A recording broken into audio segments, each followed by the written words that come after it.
Here's the reason why you have a big fan base in this building.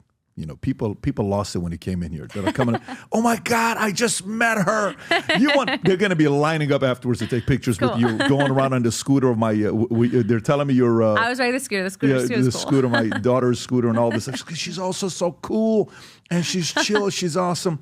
But I think the reason why people were excited about you when you first came in is you said something. You said something recently. You said the benefit of being young.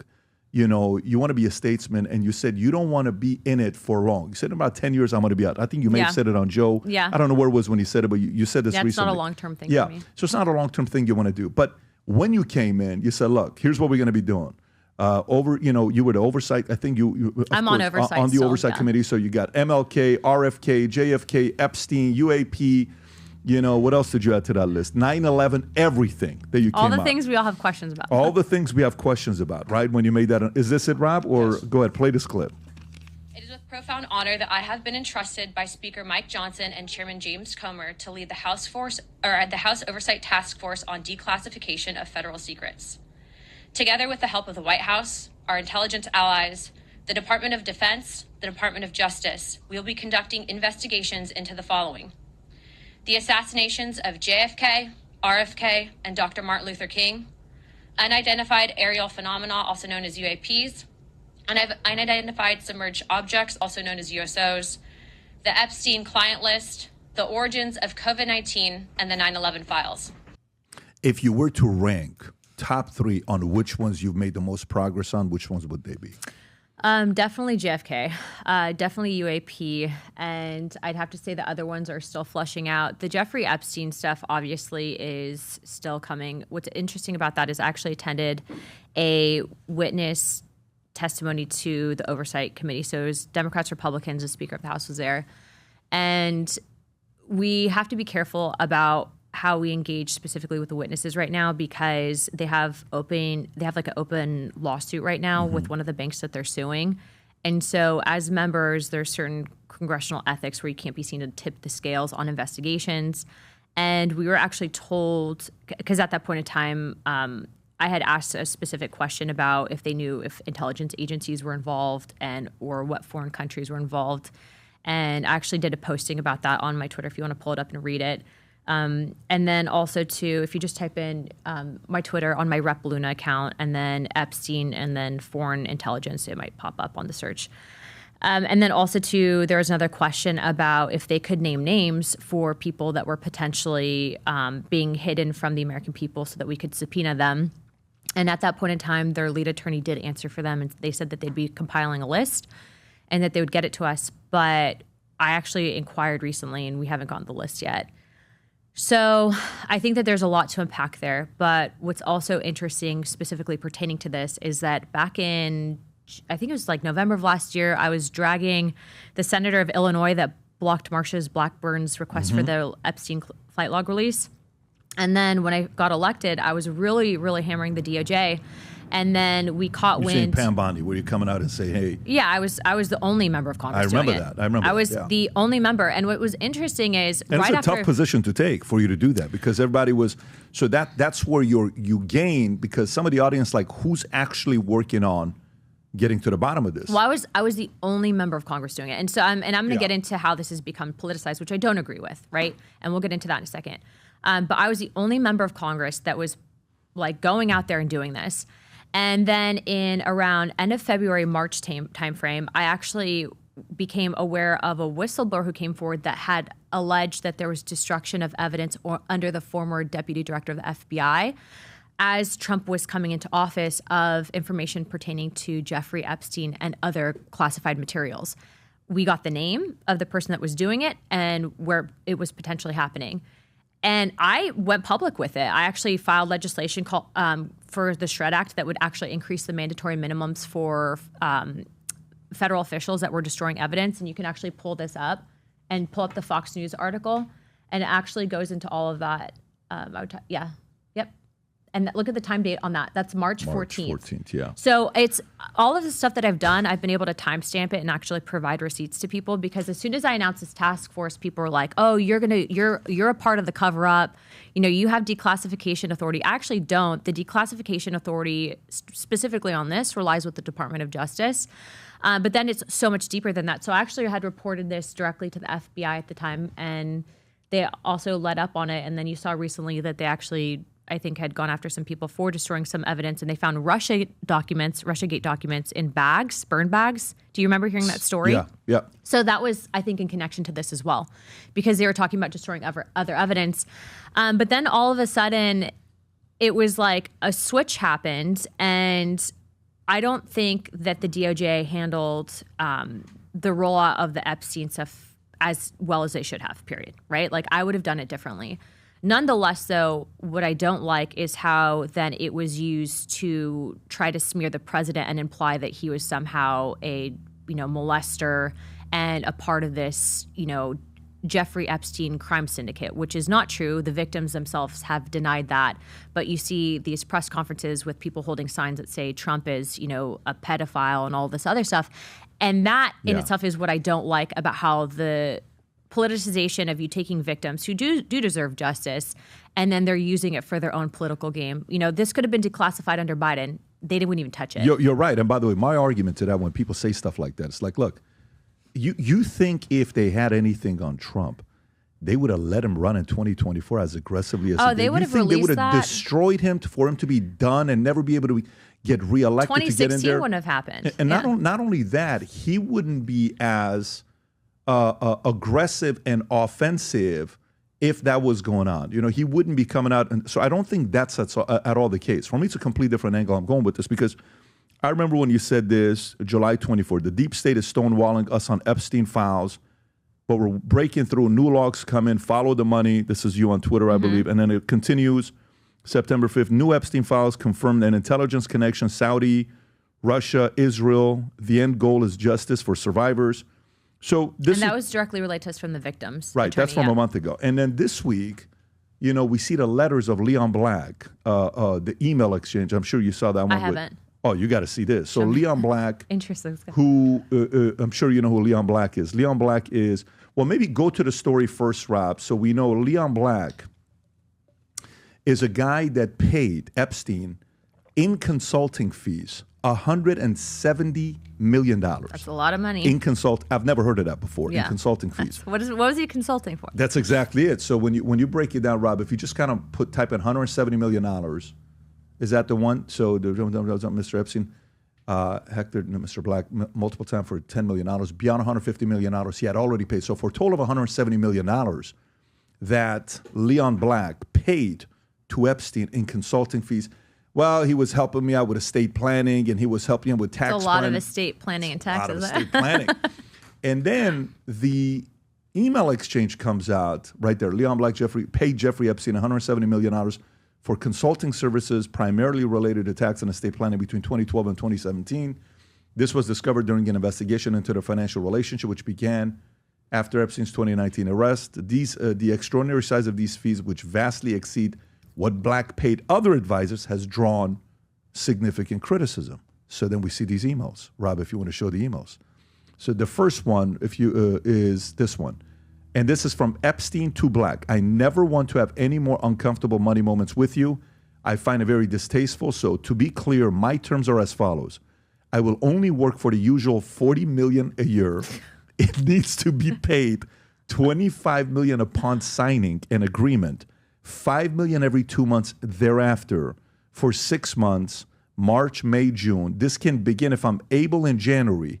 I will immediately stop work if the payment is not received. And if you want to go to the next one, at least for a few weeks, I am unable to commit much time and make any future plans to guide you in the redoing of your procrastination produced mess. That being said, the tasks at hand are the following. You have a bomb of color strings that your retarded children have formed. It has to be very carefully unwound. What does that even mean? Well, I don't know if you've seen the letter between the two that he wrote to. No. This Leon Black character relationship with Epstein is extremely weird and concerning, to say the least. There's a letter he wrote to him. Oh, yeah. Les Wexner has been an interesting. He's another one. Yeah. Lex Wexner, he's the one that gifted him the largest private residence in New York. I want to say it's 50-something thousand square feet. $77 million property that they just gifted to Epstein. Here's a gift. I'm sure you've gotten a lot of nice gifts in your life. Not since I've been elected. No gold bars for Luna. Yeah, so when you see this kind of stuff, the part that becomes problematic, and by the way, I love, Rob, do you have the letter of Black and, I think it's, that's the one right there. You just had it, Rob. Yeah, right here. You just had it right there. Zoom in a little bit. So this is a letter that apparently he wrote to, Leon Black wrote to Epstein. Go a little bit more. A VFPC. VFPC is a Vanity Fair poster child.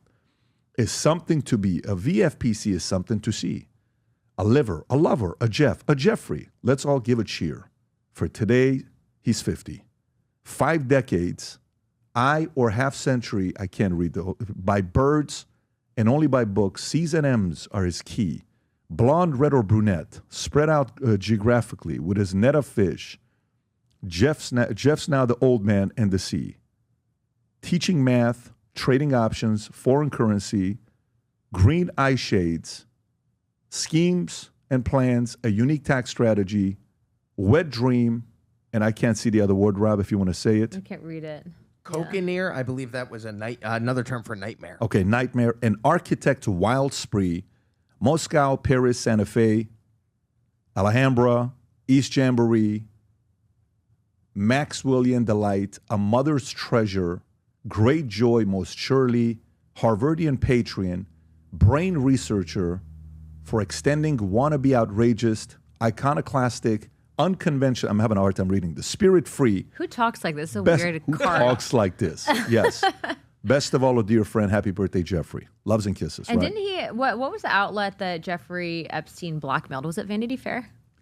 I think it was Vanity Fair. I saw a documentary on it. Where I think he it was threatened the editor of Vanity Fair, who was writing an article about him before any of the sex trafficking stuff came up. And I believe the editor found a deceased animal on his property. It was was like a cat head or something. People claim that was a warning sign that may have been sent by Jeffrey Epstein to the editor of Vanity Fair. So it's interesting you referenced Vanity Fair.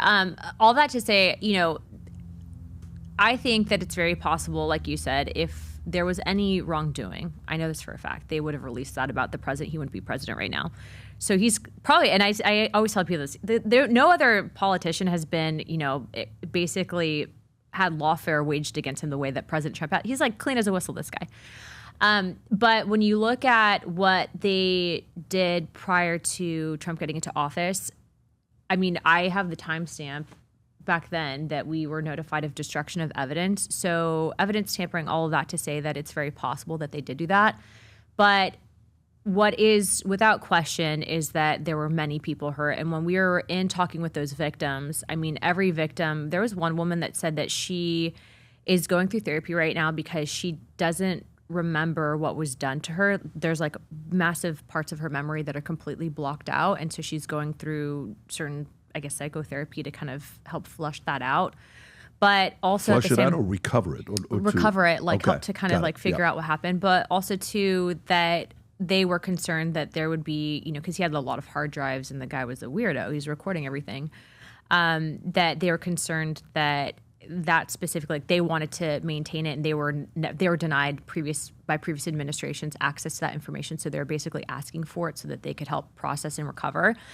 But at the same time, too, we are also in that same hearing. The attorney said that there were people. The victim's attorney said that there were people calling him to, like, I don't know if it was to settle or what. So all that to say that this is an active legal case in many ways. This is now the purview of House Oversight.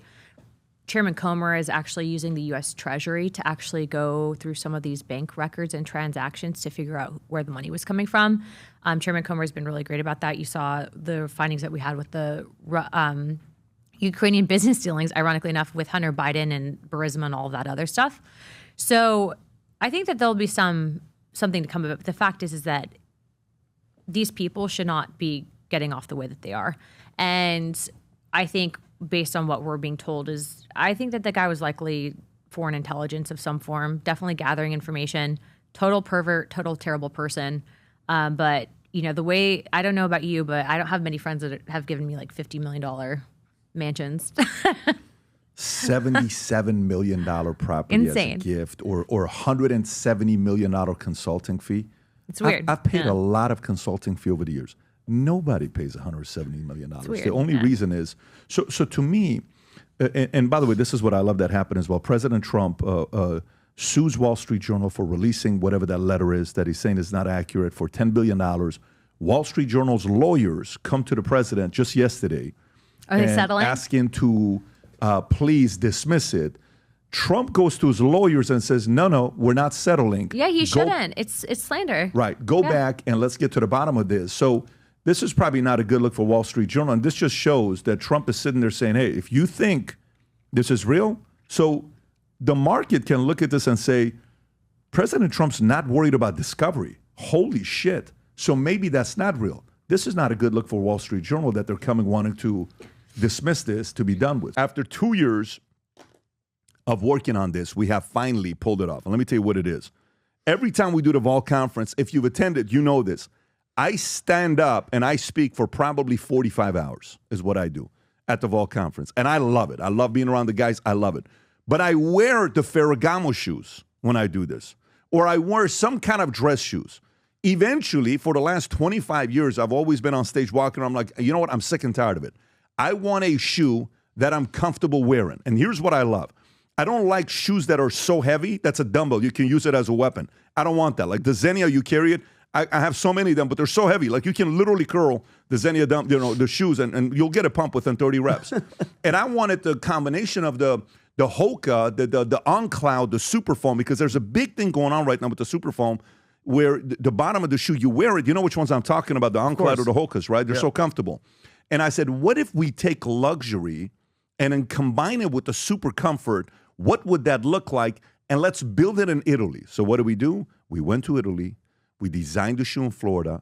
We made the shoe in Italy in five of the factories. We went back and forth, God knows how many times. And by the way, the shoes we're about to launch and introduce to you right now, where you're going to see the video for the first time, I've been wearing those shoes for the last 22 days straight. I'm wearing them right now. I literally wear it with suits.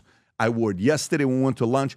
I wear it every single day. It's the most comfortable shoes I have, yet it's authentic Italian leather. Rob, if you don't mind playing the video, go for it. Here's the video of the latest shoe, the FLBs. When we set out to create a shoe that blends comfort, function, and luxury, we had the choice to make it fast. We had the choice to make it cheap. We chose neither. Instead, we chose Tuscany, Italy. We chose true Italian craftsmanship, each pair touched by 50 skilled hands. We chose patience, spending 2 years perfecting every detail, and we chose the finest quality at every step. Introducing the Future Looks Bright collection. Not rushed, not disposable, not ordinary. Rather, intentional, luxurious, timeless. Boom. There you go. Designed in Florida, 100% made in Italy. 50 hands touch each shoe that was made. And here's what's unique about it. I want to kind of show this to everybody that knows this. And I've worn pretty much every one of these shoes. So if you compare this, the Italian leather, of course, it's made in Italy. It's not assembled, made in China, assembled in Italy, 100% made in Italy, assembled in Italy. It's FLBs, Berluttis, which are $1,840, Ferragamos are $895, Xenias are $1,190, and Gucci's are $950. Leather premium lining, all of them except for Gucci. Laceless feature, it's the FLBs, the Berluttis, you have laces, Ferragamos laceless, and then you have also the Xenias, and then the Gucci's have the laces. I don't want to wake up in the morning, put laces on. I want to get out the house. Took me 3 seconds to put my shoes on today. Craftsman, 5 different Italian factories all made this shoe. Berluttis are the same as us, as well as FLB. But the only shoe, these trainers, the only one in the world today, according to the factories that told me this in Italy, that has the super foam, the only one that has the same super foam used in the On Clouds and the Hokas, it's the FLBs, and they're officially out, and you can place the order. Here's a challenge. We only have 1,000 of these pairs. And when you say 1,000 of these pairs, they start from size, I believe, is it 8? It goes 8, 9, 10, 10 and a half, 11, 11 and a half, 12, 13. Those are the sizes that we have. And the shoes that you can get today, the colors, you have access to, Rob, if you can go back there, you can have access to those browns, which is absolutely beautiful. And by the way, the brown on the bottom, the stitching on the side is a left stitching. If you can change the picture, and on the bottom it says the future looks bright. Look at the white lines on the side. It's beautiful. The only ones we have right now that you can get sent out today are the black and the browns. If you do want the white to pre-order, I would highly recommend you do so. They're going to come out the second week of December. So the white and the navy blue comes out the second week of December. The browns and the blacks are available. If you believe the future looks bright as much as we do, go place the order. There's nothing like sitting in the boardroom with your trainers and you put your feet over your knee and people look at the bottom of your shoe and it says future looks bright. That's how you get deals done. All right, so they're out. I'm excited to announce it, and I'm very happy for people to go sport it. When you get them, take pictures, send it our way. We're going to show all these shoes, all the pictures that are being taken. I already got a bunch of them sent to me on Instagram. Go to vtmerch.com, place your order. It's all over the website. Maybe buy it for your husband, buy it for your brother, buy it for your coworkers, buy it for your best salespeople if you want to let them know the future looks bright. If you enjoyed this video, you want to watch more videos like this, click here. And if you want to watch the entire podcast, click here.